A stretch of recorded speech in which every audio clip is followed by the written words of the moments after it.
नमस्कार, मैं डीवी कुशवाहा। आज हम महाबोधि विहार गया के बारे में बात करेंगे।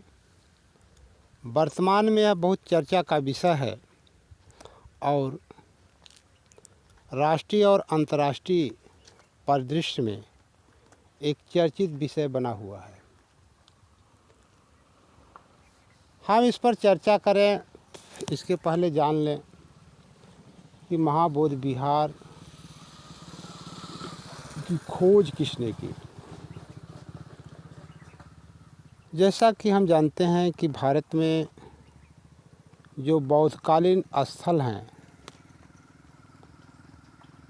उसकी खोज का श्रेय मुख्य रूप से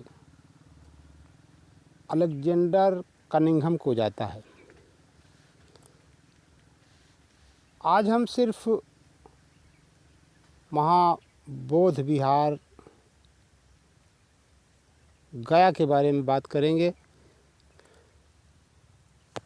भारत में लगभग 9वीं शताब्दी के बाद बौद्धकालीन विलुप्त होने की स्थिति में चल पड़ा था।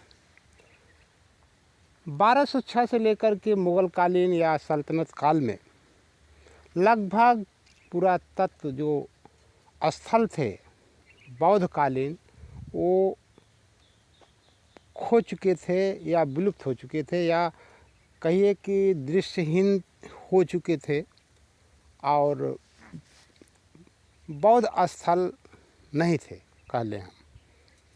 अलेक्जेंडर कनिंघम ने 2 चीनी यात्रियों के यात्रा वृत्तांत पर जो फाहियान और ह्वेनसांग 4वीं और 6वीं शताब्दी में आए थे, उन्हीं के यात्रा वृत्तांत के आधार पर भारत में पुरातात्विक स्थलों की खोज की। 1878 में कनिंघम ने महाबोधि विहार की खुदाई शुरू की।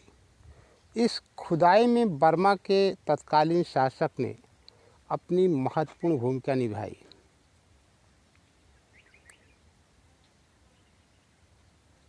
जब इस स्थल की खुदाई हुई उस समय खासकर वो स्थल जहाँ पर था वह स्थल ब्राह्मणों के कब्जे में था या उनकी ज़मीन पर था, ये कह सकते हैं।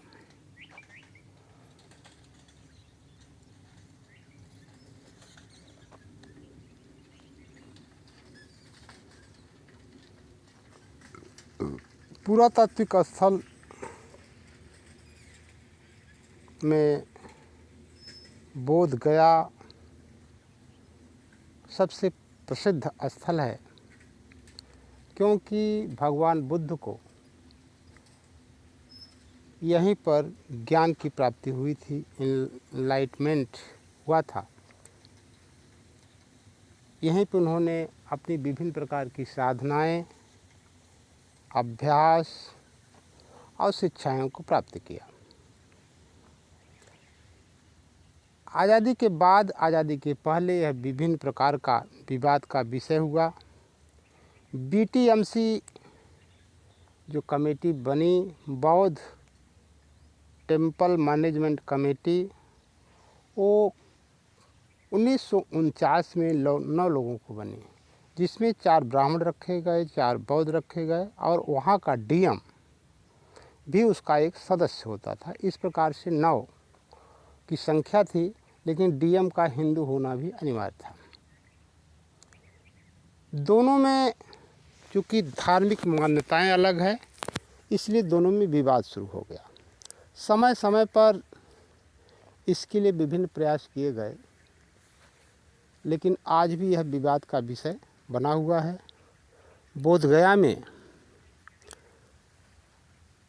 बौद्ध भिक्षुओं का ये मानना है या मांग है कि उन्हें बौद्ध विरासत को, उस बौद्ध स्थल को जो कमेटी है उन्हीं के हाथ में रहनी चाहिए, ब्राह्मणों के हाथ में नहीं।